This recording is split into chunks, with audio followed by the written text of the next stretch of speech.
Welcome to the best of the Geek Speak Show. Hey gang, how's it going? Yeah, you too, huh? Yeah, we're all getting over our Thanksgiving coma too. So let me kick back and let the interviews speak for themselves today. Gonna play a few, some pretty cool interviews for you guys from earlier in the year, so enjoy that. If you don't want to hear replays, well, you don't have to, but do check in because somewhere in here I am going to announce two of you as winners of Autograph 2013 Yaya Han cosplay calendar. So somewhere in between these interviews, listen for your names. I will pick two of you. I have the list here in front of me. I will randomly pick two of you and I'll announce you as winners of the 2013 Yaya Han cosplay calendar. So here we go. You guys have heard him before. Help! I'm alive. And coming back again, director Justin Berger. Justin, welcome back to the Geek Speak Show. Hey guys, glad to be here. Yeah, glad to have you again. You're welcome anytime around here. So, what is the status of Help I'm Alive?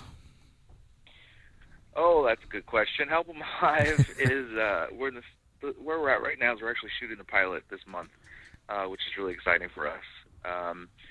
We actually landed an investor who is willing to put in some money into this project, which we're very happy with. Congrats. This is in addition to, obviously, the money from the Indiegogo, which we raised, which we want to thank everybody who contributed, because that was just very awesome. So, yeah, we're shooting the pilot, which is going to be about 20 minutes long, 20 to 25. We're not really sure until the editing is done, but we're shooting for about a 22-minute episode. And this is going to introduce everybody to that world, and then hopefully soon after we can get started on the rest of the episodes, at least up to episode 5. But the pilot will definitely be ready to go within the next month or two. Okay, and for those of you who haven't heard about it yet, obviously you haven't listened to our show because we've been covering it since we discovered it. But you can go on our link section; it's on there, and I think the WonderCon promo is still up there, right, Justin? Yeah, always. Yeah, so you can get your first taste, a little taste of Help I'm Alive, get introduced to that world. Last time you were on, you also mentioned that you were thinking of doing a comic. Is that still in the plans? Still in the plans. Nothing's moved forward on it yet. We're just kind of focused more on the pilot right now. But, the plan is at some point to put out a comic that's more of a prequel to kind of get people up to speed on our world, as it were. Yeah, but obviously the pilot's more important, like you said. Totally. Yeah, the pilot is our main focus right now because, that's just the goal is to get that out so people can see where the show's starting and just get a taste for what we want to do an entire season of 13 episodes and beyond. So we definitely want to get the first episode out there so people can see it for free. And then we'll just go from there, see what we can make happen. Yeah, and like I mentioned, we met you guys at last year's WonderCon. This year's WonderCon, are you guys planning to be there? Yeah, we're heading down to Anaheim. We're taking a road trip, and we're taking our show on the road, so to speak. And our plan, hopefully, is to premiere the pilot at WonderCon. At best, I would say at worst, we'll just have an extended promo with scenes from the pilot. It really depends on how much we get edited. I know we got a short amount of time here, but we're hoping to get it done. And you guys, you'll definitely see something new at WonderCon. It may not be the full pilot, but it will definitely be something that you haven't seen before. Okay, and again, we're talking to Justin Berger, the director, producer of Help I'm Alive. HelpI'mAlive.tv is where you can find everything. It's up in our link section. And the pilot, when you do film it, are you going to film it all here in California, or are you planning to go somewhere else? No, I mean, it's all being filmed in the Bay Area. All of it, every last second. Yeah, and that's one of the things we want to do with the show anyway. I mean, there's a couple locations where we might have to travel out of state, but other than that, we want to shoot the entire series in the Bay Area and just keep it local. Yeah, you got all local actors and everything, right? Yeah, we got a couple actors who are from L.A. Obviously, John Philbin, who's in the show, he's from L.A. Right. And a couple other people, but that's really it. One of our producers is from L.A. But other than that, we're all Bay Area. I wouldn't say we're natives, but we all live here, and a lot of us are natives, but I'm definitely not. Yeah, I consider this my home. Yeah, honestly, I can say I think having been here for a while, not everybody's a native either. Though we've been here for a while, everybody come from everywhere else, but we are native Bay Areans now. I guess you could call us.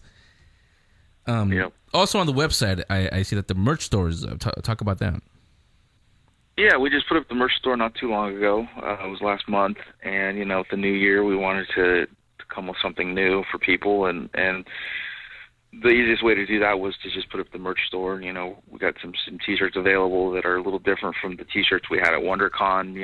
We have them both up there. There's the one T-shirt with just the Help 'Em Alive logo on the front and the green, and then the website on the back. And then we actually have two websites. We actually have new shirts available in both men's and women's styles and sizes, and they're actually a sports, kind of the NBA or Major League Baseball logo, where you usually see the red and the white and the blue, and you have the person in the center. Well, the person in the center is a zombie. It says Help 'Em Alive on it, and we've got a lot of everybody, every time they see that, they just go bananas, and they think it's great. And so we decided, well, that should be a T-shirt, and so those are up for sale right now at the website, and we've also got stickers, and we'll have some more stuff later on, but for now, that's enough to kind of, I think, give people a little taste of Help 'Em Alive they can take home with them. And they'll probably be available at WonderCon too, right? Of course, yes. We're actually working on getting our seller's permit so we can sell stuff like that. Sounds good. Will there be any zombies walking around at WonderCon just to promote the film? Oh, yeah. Oh, yeah. I mean, if you remember last WonderCon, we had our booth babes. We had a couple chicks dressed as zombies and, looking very hot, and a couple other chicks wearing the Help 'Em Alive T-shirts all cut up. And our ultimate goal is to have about 10 of those girls walking around. That is our ultimate goal, but, it really depends on a couple factors. But we are definitely going to have our booth babes there and girls walking around that you'll want to take pictures with because they're going to look super hot. That's good. Another reason to go to WonderCon this year. Make the trip over there. And because it's going to be in Anaheim WonderCon's going to be in Anaheim, you feel that it's going to be popular. It's going to be big, but do you think the exposure would be great because it's a different location than San Francisco? Yeah, I do. I mean, I think being down in LA area and Hollywood and all that, I think you're going to have a lot of people coming to WonderCon who otherwise wouldn't be coming to WonderCon because it's up in the Bay Area. Whether it's just people coming to visit who are producers or actors or whatever. I just think it's a lot more exposure to the Hollywood scene down there since those people are going to be coming. And you never know what celebrities might, happen to walk past and be like, oh, what's this? And, I guess that's what we're hoping. Yeah. But I do feel it'll be a more exposure for us, for the Hollywood scene and crowd.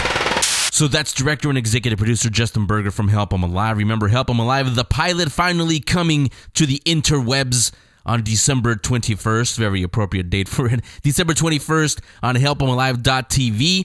And for those of you who, like Joel, have ADD and can't pay attention for 2 seconds, there will be shorter versions of it. It'll be cut up into, I think he said, like 5 or 8 minute segments on YouTube. You can get it on there. But the complete pilot episode will be coming to helpemalive.tv on December 21st. We'll be there. Make sure you are there. You've heard them many times here on the show. Continue to support them. And this time around, support them by watching the pilot. Again, December 21st. And so going on with the best of show for this week, the next interview is with two more directors of another self-made, self-produced little film called Area 407. Very cool movie. I did get a screener and did see it. Very fun movie, very scary movie too. And makes you question a few things. So it's called Area 407. It's out now. It's on VOD. Area407.com, I believe, is the website. Just go to our link section. It's still on there. All the links are always on there for you guys. So you can just go on there, go directly to their website. You can watch the movie, download it if you haven't seen it yet.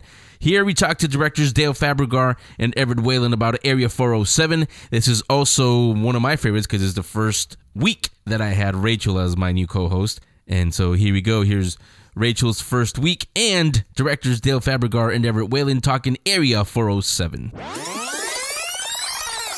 So Dale Fabregar and Everett Whalen are the directors. Welcome, guys, to the Geek Speak Show. Hey there. Hey, thanks a lot. Thanks for coming on, first of all. So tell us about Area 407. Go for it, Everett. Well, you want to throw that in my court? Okay. Yeah, go for it. Basically, it's you're dealing with a lot of people that are on a bad plane flight. It crashes down into a government secure reserve area where they're doing different projects and experiments on I guess you could say, biological entities, and so they come face to face with those kind of problems as they try to make it out. That's pretty much the gist of it. Yeah, another thing I should mention is it's also a found footage type of film. So was that the idea from day one to make it a found footage, or was it something else completely different when you guys first started this? Yes, it was. It was always originally planned to be a found footage film. We were approached from the very beginning by the producers, Suzanne de Laurentiis, to kind of come up with a little found footage movie. They were kind of hot at the time. This is right after Paranormal and all those, bigger movies, and they wanted to kind of come up with their own little thing, and they had a little storyline, and they approached us and wanted us to do something, and so that's how it kind of started. Definitely was always a found footage movie. So how do you direct a found footage film? How is it different from directing something else? And do you allow as many takes as possible, or do you just do one or two to get that real feeling? Yeah. Go for it. You go first. Well, I don't know. I mean, he and I both, Dale and I both were.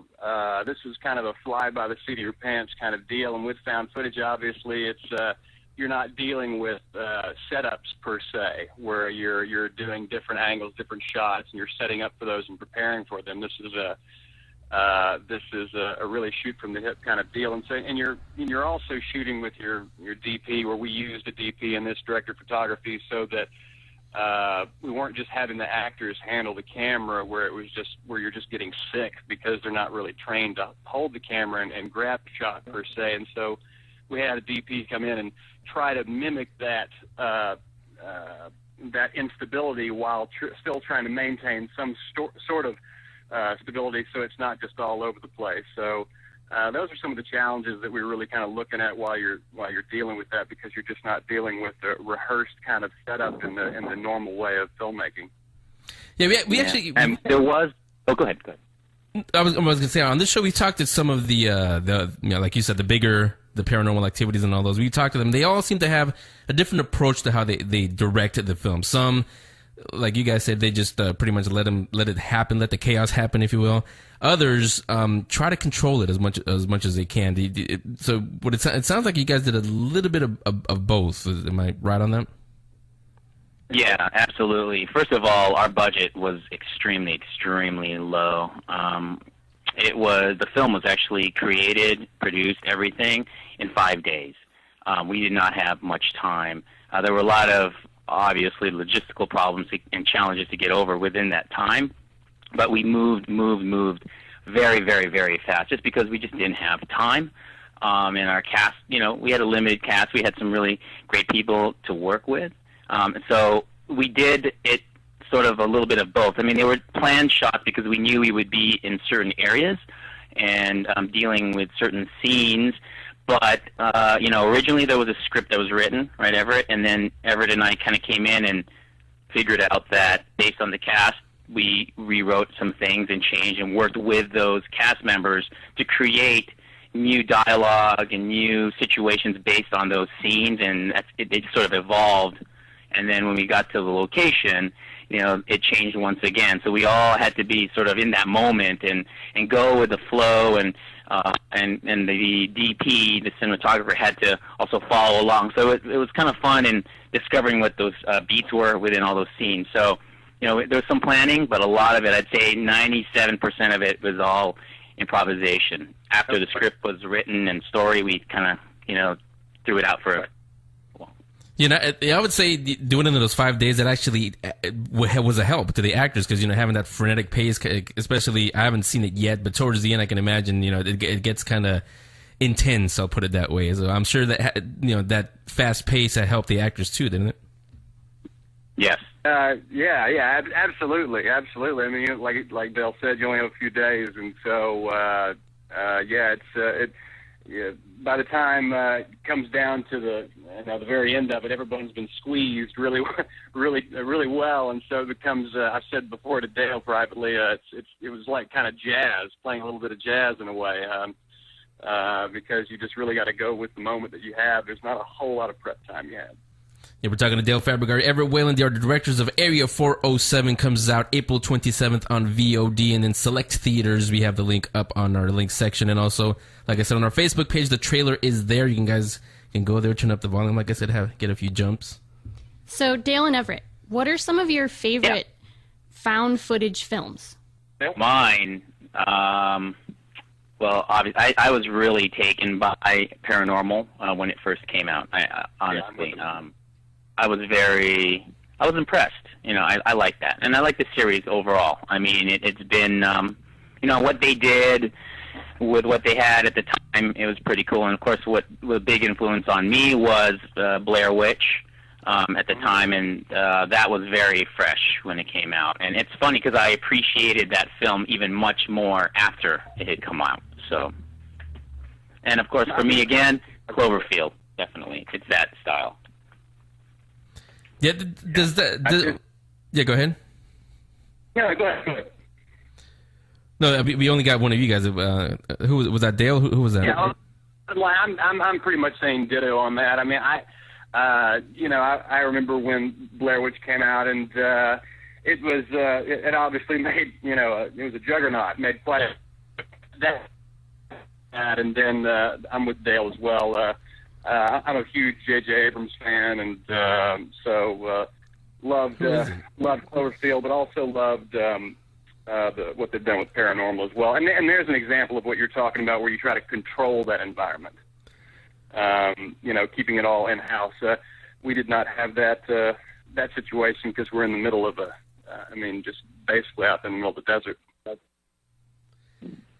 Those would be the things that I looked at. How do you avoid? Well, I guess you kind of can't really, but how do you try to avoid comparisons to a Cloverfield or a Paranormal Activity when you do a found footage type of film? Well, I don't know. Go ahead. Yeah, well, I don't think you can really avoid it to a greater extent. Some of the things that are done, but as you know, I said to Dale, hey, at the end of the day, you know, if people go see movies and why, and this reminds me of J.J. Abrams. Oh well, that's the worst thing I've ever heard. You compared me to J.J. Abrams. How will I ever get through tomorrow? So part of me is, you know, okay with that. You obviously don't want to be like rip off. You don't want to, but if there are things that end up look like, you know, well, there's some similarity to that. You're never going to escape that entirely. I hope that we did enough to remain authentic. Yeah, and you know, all we can do is what we can do, and try to just make our own film. We weren't going to have a big budget, so we were really limited. So what we tried to do is just get as much bang for our buck, if you will, maximize what we had. And just make our own movie, you know. So if we get compared, it's just hard not to be compared. I would compare it to some other films. You know, there are films like this, and that's actually kind of fun, just like Everett was mentioning.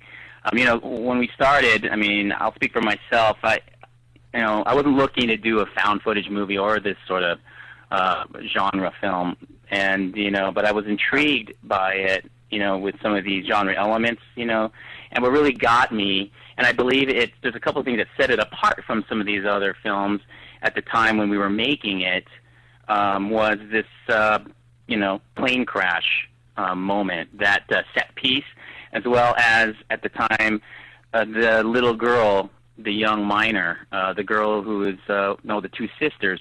This was shot before Paranormal 3, so for us, I was kind of excited to have a young lead in it, and it was sort of fresh for us to go into the project with that in mind. And so that's kind of, we thought at the time, unique. That was a lot of fun. So branching off of that, why don't you guys talk about the cast a little bit? Who are we going to love after we watch Area 407? I'd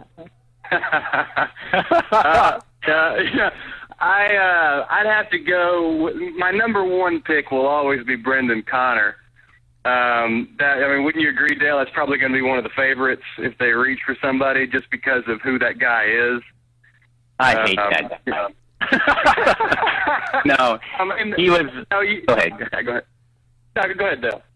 No, I mean they were all great. Let me think of it. We had Abigail Schrader. She was the youngest. We had Samantha Lester, Samantha Sloyan, who was a good friend of Everett. We loved her. She played the flight attendant. Who else? Jimmy Lyons, Melanie Lyons, Ken Garcia. And Brendan, he was one of the last added to our cast, and he seems to, I have to say, steal the show a little bit. I don't think he meant to, but it's just the way it went, right? Yeah, absolutely. You can't help it a little bit. The guy is just so incredibly funny. A New York native who lives out west now, and he just brings all of that in your mind you would think of as a resident citizen of New York and in New York City. And he's just a funny guy, and so he really helped with a lot of the levity that you're going to need in a film like this, just because you're gonna need that kind of break from the tension. But a lot of the other actors, and again, all of them were great. I always just lean towards him because you're always going to like the funny guy. But as Dale said, Samantha Sloyan, excellent actress, plays the flight attendant. Jimmy Lyons, another great guy in there. There's a few favorites in there, and I think we've mentioned them for sure. And you were also in the movie, right, Everett? Yeah, I am. Yeah, that's right. I'm in there briefly, but I knew I was going to be behind the camera with Dale a great deal, and so I said I have to be the first one to die. So I got the first scratch on the body count. Yeah, so, we're not going to ask you who lives, who dies. We don't do spoilers on the show. Everybody knows that. Yeah. Well, I don't mind telling you. I don't mind, since it's a very full cast. I don't mind letting you know that I'm definitely the first one to go down. Spoiler alert. So again, Area 407 is going to be available April 27th on IFC Midnight Cable VOD select theaters. Do you guys know what those select theaters are, or no yet? No, I don't. Not yet. No, I sure don't. That's IFC's running that whole thing now, and so I do not know how that's being brought out into the world, as far as which theaters and which not. Okay, so I would say just go to our link section. It'll probably be all up on the website, but it's definitely going to be on IFC VOD. Also on iTunes, Amazon Streaming, Xbox, Zune, PlayStation Unlimited, Sundance Now. Again, April 27th, Area 407 is the movie to look out for. The stories behind the stories with Mark Arnold, exclusively on the Geek Speak Show. Hi, this is Mark Arnold from the Stories Behind the Stories, and on today's show we have Ray Billingsley. And Ray Billingsley is a comic strip artist, best known for his creation Curtis, which has been published by King Features Syndicate since 1988. And he also worked for comic book magazines like Crazy Magazine and even Kids Magazine way back when. And so I wanted to welcome you, Ray, to the show. Thank you so much, Mark. And I don't know if we've ever spoken before, so this is really exciting. So for me, because I found out since me too. I found out since the last time we spoke that you started at a very early age drawing for a magazine that Jeanette Kahn, later of DC Comics, founded called Kids Magazine. How did that come about? Actually, it was almost by accident. And see, my story is a little bit different because of my upbringing. It was my father who was very strict and very stingy, and he never thought he should give any of his kids allowance or anything. So basically, I have an older brother and sister, and we were three kids who never had money. Now, my older brother, he used to draw a lot, but he did fine arts, things like portraits and landscapes, that sort of thing. And I started to mimic him. We shared a room, just like Curtis and Barry, and his art supplies was always around, so they were handy. And we were a Southern family that moved to New York and didn't know anyone, so we were a very close-knit family. And, I didn't go out that much. I didn't know many people, so I was always drawing. It didn't happen until the 7th grade that my art class was involved with a recycling program, and we were to construct an 18-foot-tall aluminum can Christmas tree outside of, I think it was Presbyterian Hospital. And I thought it was a little silly. So I got off to the side, and I was just drawing away in a little sketch pad that I always carried. And a woman approached me, and she asked to see what I was doing. And I showed her the drawings, and she asked if she could have them. And I gave them to her, and she wanted my name and number, and I gave her that too. And I thought nothing more about it. That next week, she called up, and it turns out she was the editor of Kids Magazine, and she wanted me to come down and do a couple of drawings for a story they were planning to publish. And I did that, and they liked it, and they paid me a whopping $5 a piece for these drawings. And then, like the next week afterwards, they called me down, and they hired me as a staff artist. So thus began my career, and I didn't even know it was a career starting at that time. I just knew it was a way for me to make money legally in New York, without running drugs or being a lookout.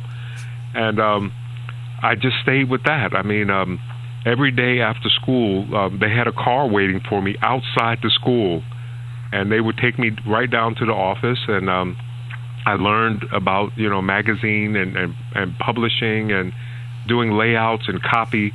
That's where my education started. Is there anything in your future, or do you make any appearances anywhere? You can give a plug for your website, or where can we find you at this point? Oh, okay. I'll give you the website first. That's www.billingsleyart.com. And there, there are links where you can talk to me and all that, and I always answer, always me personally, not another person. And you can catch up with me on Facebook like everybody else. I'm there too. But the appearances I don't do as often anymore. Mind you, I've been doing appearances and speaking engagements since I was like 18. Mm-hmm. So I'm getting a little bit tired of doing them. The travel part is the part that really kills me now. It was a lot easier to travel years ago, but it's becoming a hassle now, especially, the TSA agents and getting felt up by strange people and things like that to make sure you don't carry on a bomb. I purposely wore these holy socks one time just to spook them out when they said take off your shoes, and half my feet were sticking out. I got a good laugh out of it, and they just stared at me, So I don't do them as often, and this year, actually, I had said I was going to take some time off to work on a couple of other special projects that I want to work on. I would like to get into animation at this point, so that's one area I've been working on. But, it has to be very special, and I have to try to hook up with a company that I think could give me what I'm trying to go for, because it couldn't be a cheap production. And you know how the economy is. Everybody's kind of scared to take on something new and spend a lot of money with it. So I'm hoping something really special will come along. But, you got to work for it. Right. Okay. Well, I wanted to thank you for joining me today, Ray. And tell you, it's been a weird 40-something years. I've been in this business over 40 years now, and it's been strange. I bet. Nothing textbook about it at all, you know. So that's my story. It was different. I sort of stumbled upon it, but I was prepared, and there you have it. Thank you again, Ray, for joining me as my special guest. You're so very welcome, Mark. Bye-bye. Bye. You can hear the complete story behind the stories by going to funideas.50webs.com. That's 50webs.com. funideas.50webs.com. The stories behind the stories, exclusively on the Geek Speak Show. The best of the Geek Speak Show.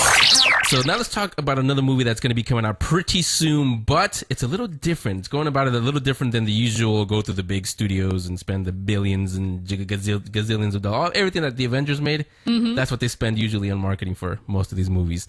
That movie, or series of movies I should say, is Space Command, and we have producer Mark Zickery on with us. Mark, welcome to the Geek Speak Show. Glad to be here. Glad to have you here. All of us here, there's a reason why we call this show the Geek Speak Show. We are all sci-fi geeks here. And the second I saw this, I said, I got to get, and I have actually gotten behind, funded you guys, so helped you out with that. I have gotten behind you, and I said, we've got to do everything we can to get this made. Yes. And thanks for that. And obviously everybody's responding because you guys, I think, have to be one of the fastest projects to be funded on Kickstarter, right? Yeah, it was great. We scheduled 2 months to raise $75,000, and we raised it in just over 3 days. So now we're up to 130,000. We've still got the rest of 2 months to raise the money, and it's going great. It's just I've never raised money before, and this was a totally new venture for me. Everything else I've written has been for the studios and the networks, and so this is boldly going where I'd never been before. Yeah. And for the two of you that haven't heard about Space Command, tell us all about Space Command.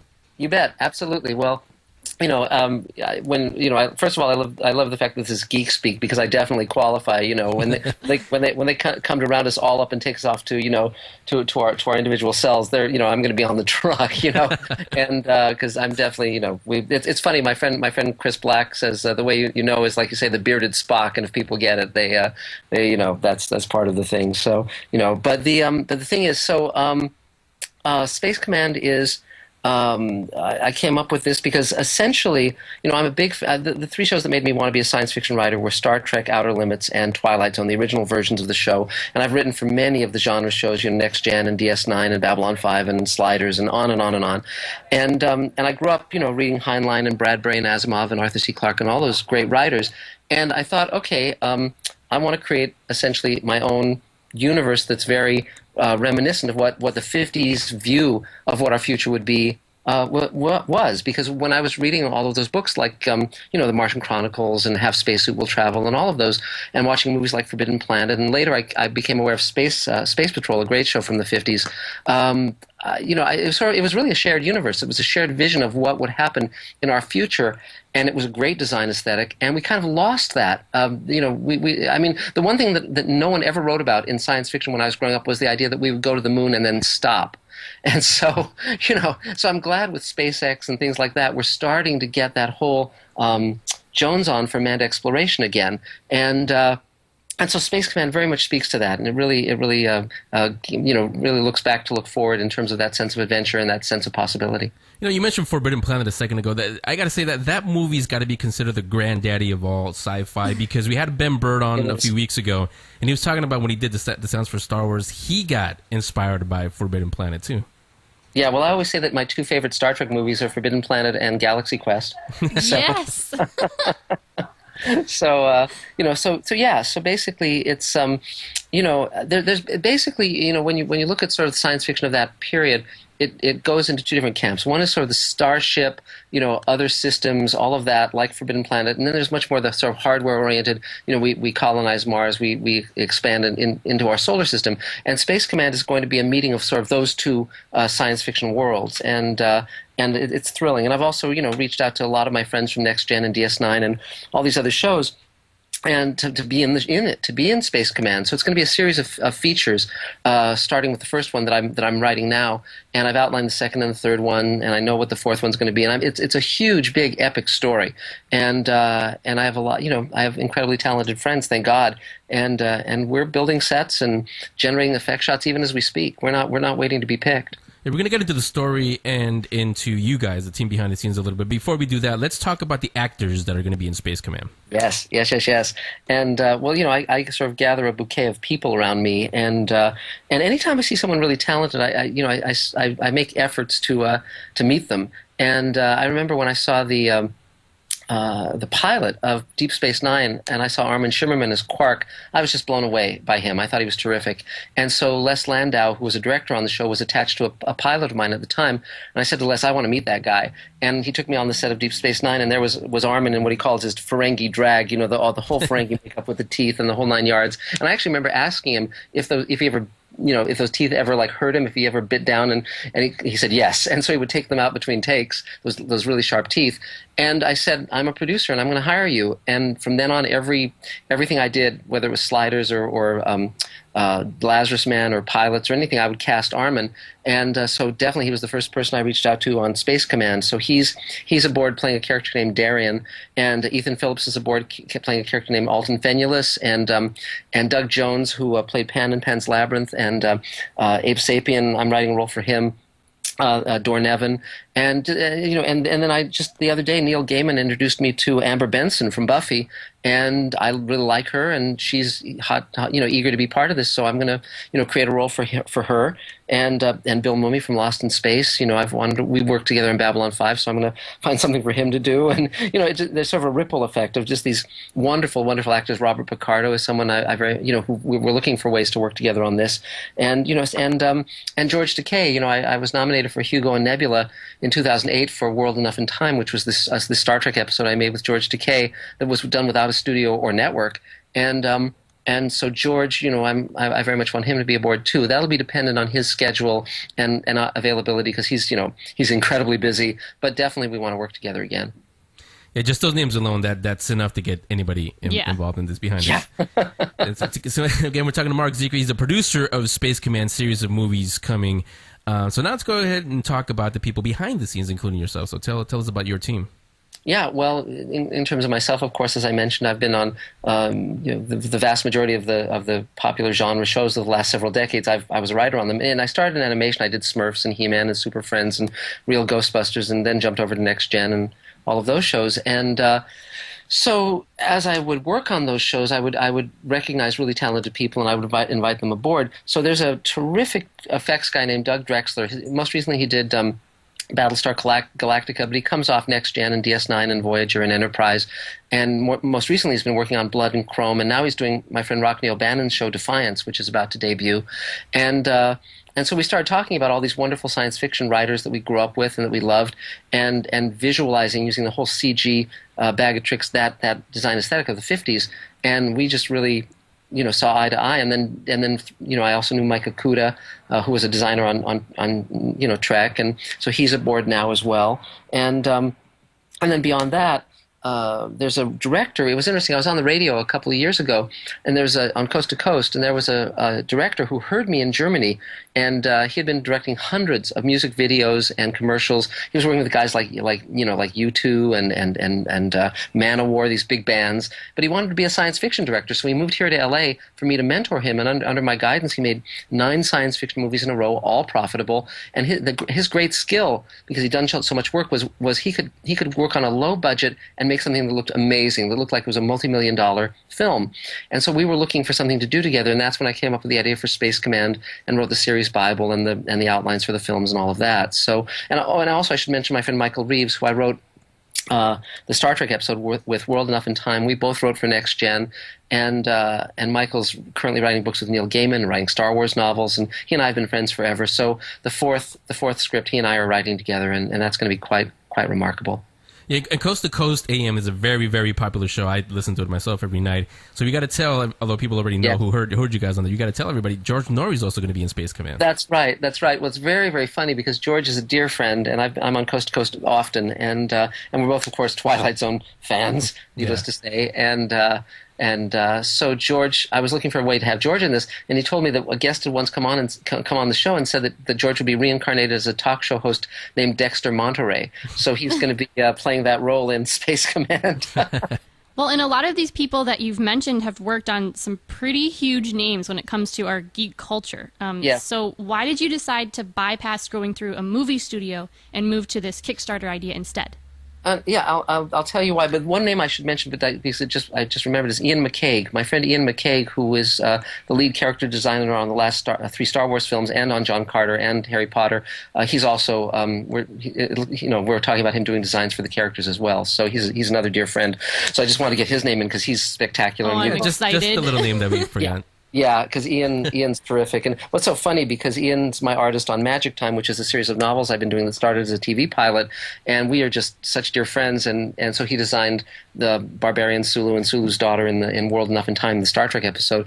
And it's very funny because I met with Ian a couple months ago before I'd even started writing the Space Command script, and I told him about the characters, and he said, "Well, can you write me a scene so I can see how these characters interact and so forth?" So that night I went home and wrote a scene at like midnight and sent it off to him, and that scene's now in the first script, but it's 2 of our characters who are really interesting design challenges. And so Ian is like, Ian called me and he said, what I'm really interested in doing, possibly if it'd be okay, is designing these characters and then maybe coming down to LA and filming that scene as a test with your actors, and then in post-production altering them to look like these designs, rather than doing it with makeup, doing it in post-production with CG. And it's like, wow, yes. I mean, one thing you learn with such talented friends is you just say yes to them. Whatever they want to do, you say yes. And but to answer your question, Rachel, about why we're doing Kickstarter rather than going the traditional route, because as I said, I've sold over 100 scripts, and all of them have been to the studios and the networks, and they've spent probably hundreds of millions of dollars making the shows I've written, because the scripts I write generally get made, and but it always comes with a price, and I've been very lucky on Next Gen and on DS9 and on when I did Far Beyond the Stars and on Sliders. I've generally had very good studio and network executives, and their notes have been very smart. But a lot of my friends, they have the problem where there's 15 executives, they're all giving notes that disagree, and the show just goes down and down and down. We've all seen that, where you'll be waiting eagerly for some science fiction show to debut or a movie, and you watch it, it's like, oh no, and it goes south.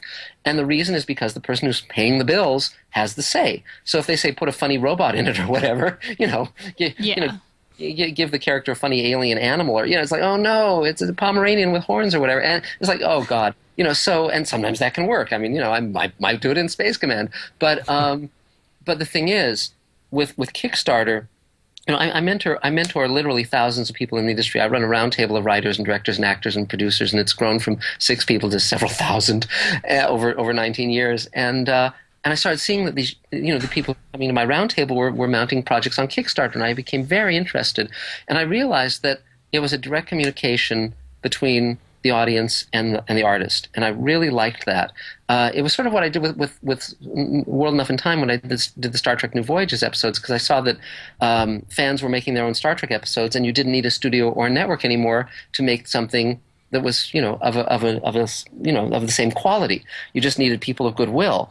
And so this Kickstarter is just an evolution of what I did with World Enough in Time, except with Star Trek, the one caveat was we couldn't sell it. We could make it, but we couldn't sell it because it qualified as a fan film. So Space Command, I'm just creating something that that I don't have to go to Paramount and say, pretty please. In this case, I'm bringing everything I've ever brought, my whole, all of my talents and all of my friends' talents to do. It's going to be every bit as good as what we would do for Paramount or Universal or Warner's or any of those guys, except that they won't be able to have put in their 2 cents. Yeah, I did watch your Kickstarter, and I actually thought it was really cool. It was more like a calling for all geek and sci-fi fans to watch this and at least be a part of it in some way. But I've seen others too. So do you think that like a dramatic or a comedic movie on Kickstarter would have had the same kind of response that you did, or is this really just more proof that the sci-fi audience is huge and loyal?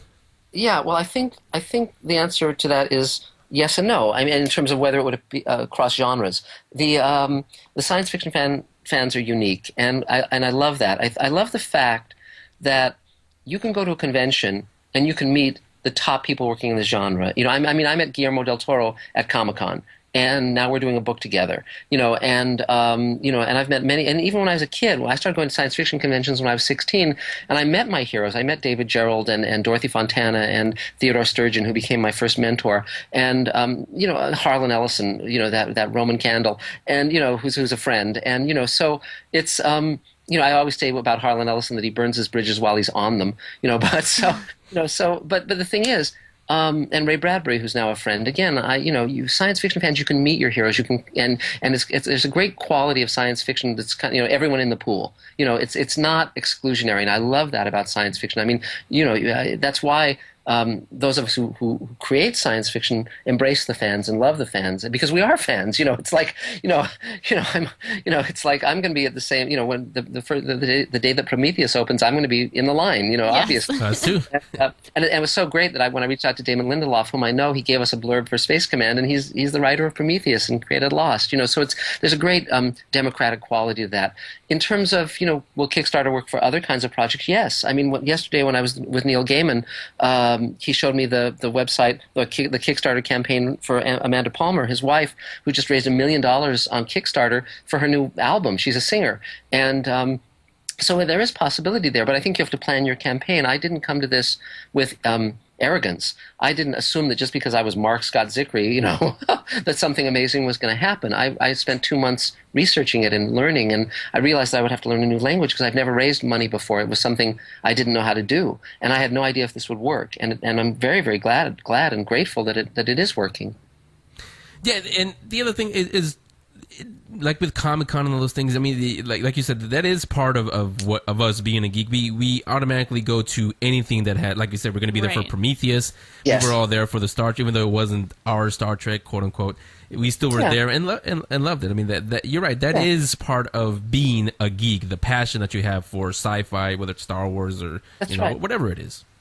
And also, I should say that we're rooting for it to work. It's sort of like, I was really glad that J.J. pulled it off. It's not the same as the series, but of course it wouldn't be. But that's good. He's bringing a new energy to it. It was very, very funny because when I was going to do World Enough in Time, the George Takei thing, I actually had lunch with J.J., and I wanted to roll this out and let him know I was doing it, because if he didn't know it was me, he could just call Business Affairs and tell them to shut us down. And I didn't want to do that. I didn't want to have that happen, so I let him know. But I went on the set when he was shooting his first Star Trek movie, and I was very glad because I saw that he was honoring what had gone before. And again, I think as long as you're respectful in what you do, for instance, Space Command, I think people really get the authenticity of what we're doing. We're not there's no tongue in cheek, there's no wink of the eye. We're going to really put our hearts on the line. That's what I'm doing now. And tomorrow we're shooting interviews with some of our actresses, and to talk about their roles. And it was great fun meeting Amber Benson and saying, hey, want to play in my little yard here? It's and she's really cool, and I really like her. And and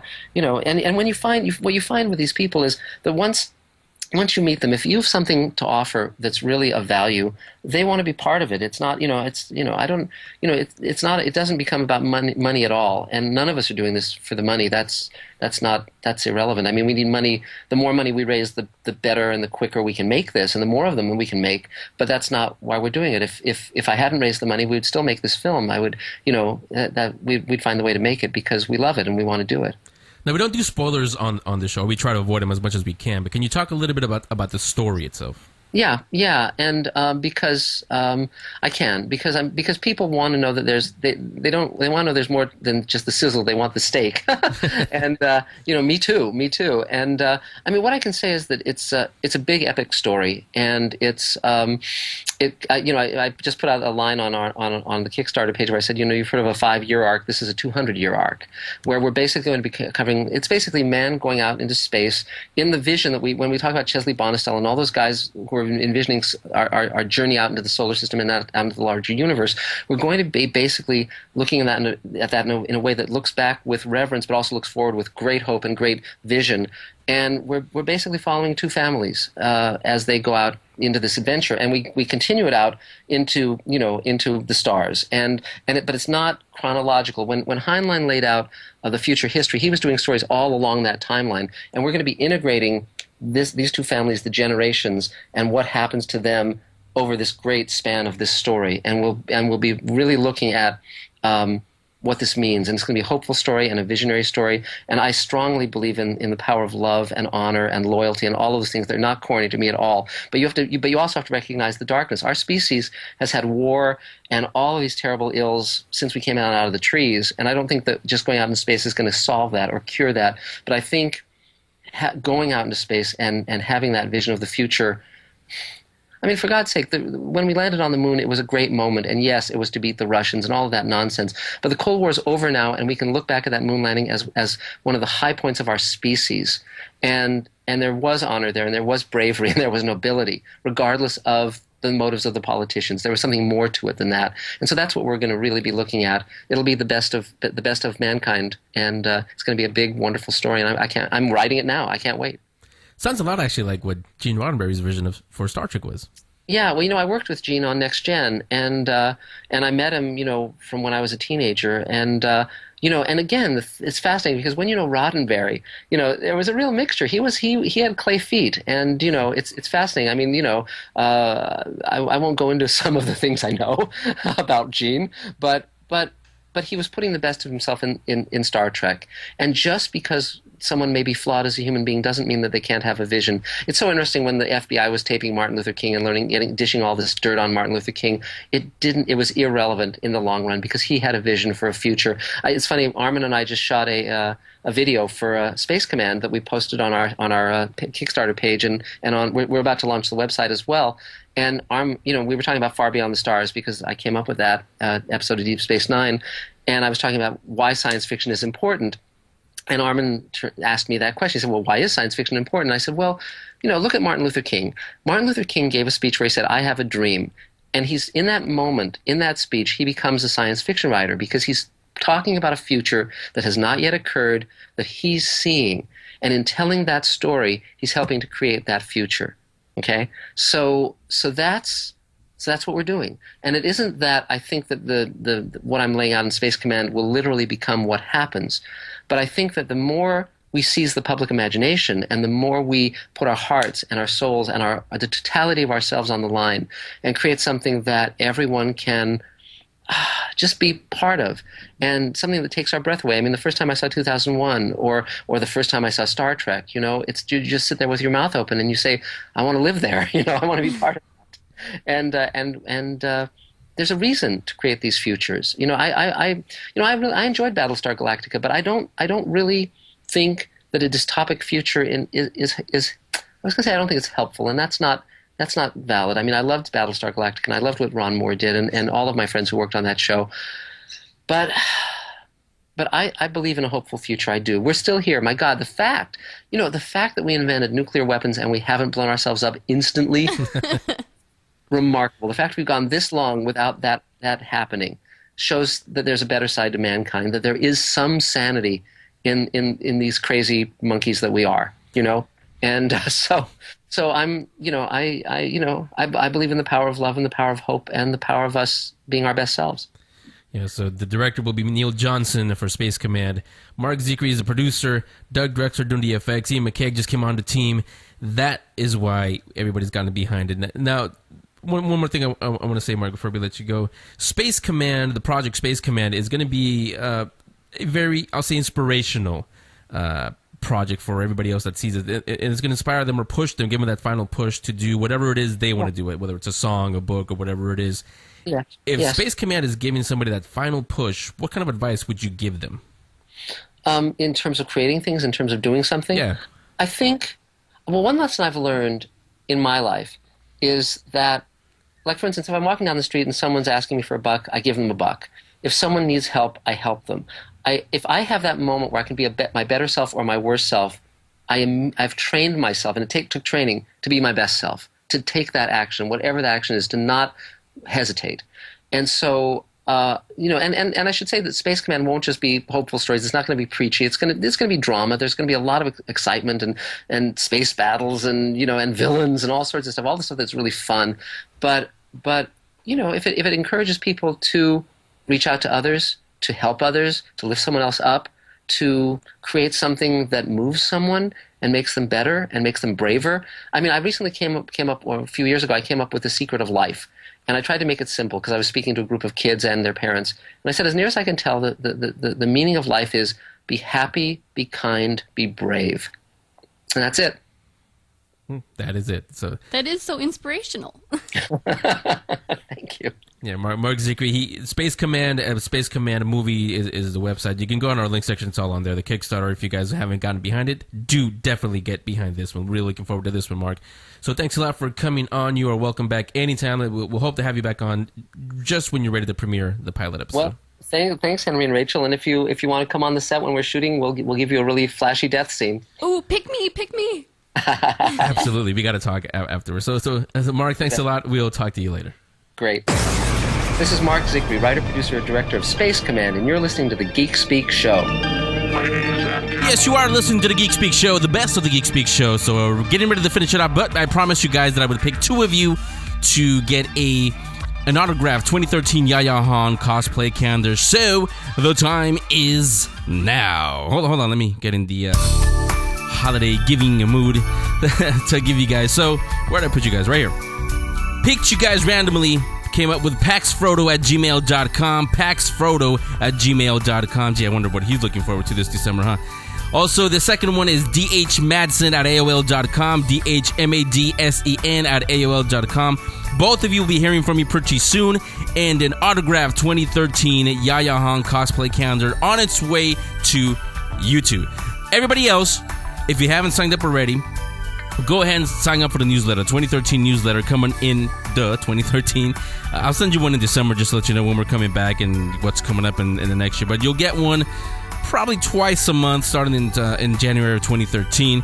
But all of you who have signed up, you're eligible for this. And if you haven't, go ahead and sign up. You'll still be eligible for this. Haven't finished giving stuff out yet. We, as you remember, a couple of weeks ago, we cleaned out our prize closet, as we're calling it now. And some of the stuff that we got, cool posters, a book that I found, really, really cool book, the pop-up book, the Star Wars pop-up book. You really want to have this one. Go ahead and sign up. I'll pick you guys randomly, get in touch with you, give you a list of what we have, and you pick whatever you guys want. Like I said, we got the Prometheus, Abraham Lincoln, Vampire Hunter 3D posters. Pretty cool. We've got some Avengers posters, Amazing Spider-Man posters. Have some Wayland Industries, a little ID card. It's a promotional thing that they gave us at WonderCon.